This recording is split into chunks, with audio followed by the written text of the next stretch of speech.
សាយវៀន Boostrong King of Power គុនខ្មែរចុងសប្តាហ៍ថ្ងៃសៅរ៍នេះសោមពិសិដ្ឋដែលវឹកហាត់នៅក្នុងក្លឹបប្រដាល់វិបុលដរិតខណ្ឌពោធិ៍សែនជ័យ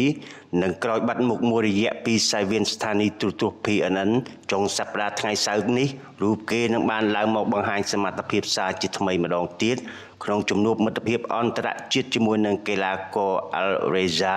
អ្នកឆ្លងដែនមកពីប្រទេសអ៊ីរ៉ង់ដែលការប្រកួតនេះគឺស្ថិតនៅក្នុងប្រភេទទម្ងន់67គីឡូក្រាម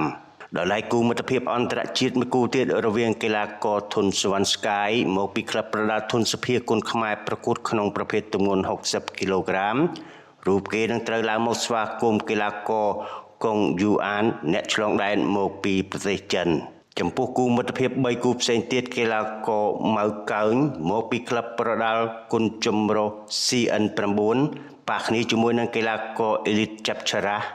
មកពីក្លឹបប្រដាល់ស្របស្រាយគុនខ្មែរកីឡាកររិទ្ធមច្ឆាមកពីក្លឹបប្រដាល់គុជសាសគុនខ្មែរប៉ះគ្នាជាមួយនឹងកីឡាកររិទ្ធីអ៊ីចយមកពីក្លឹបប្រដាល់គុនខ្មែរ Super Fight កីឡាករសៀធិរិទ្ធមកពីក្លឹបប្រដាល់បញ្ជាការដ្ឋានកំភ្លើងធំប៉ះគ្នាជាមួយនឹងកីឡាករធុនច័ន្ទស័ក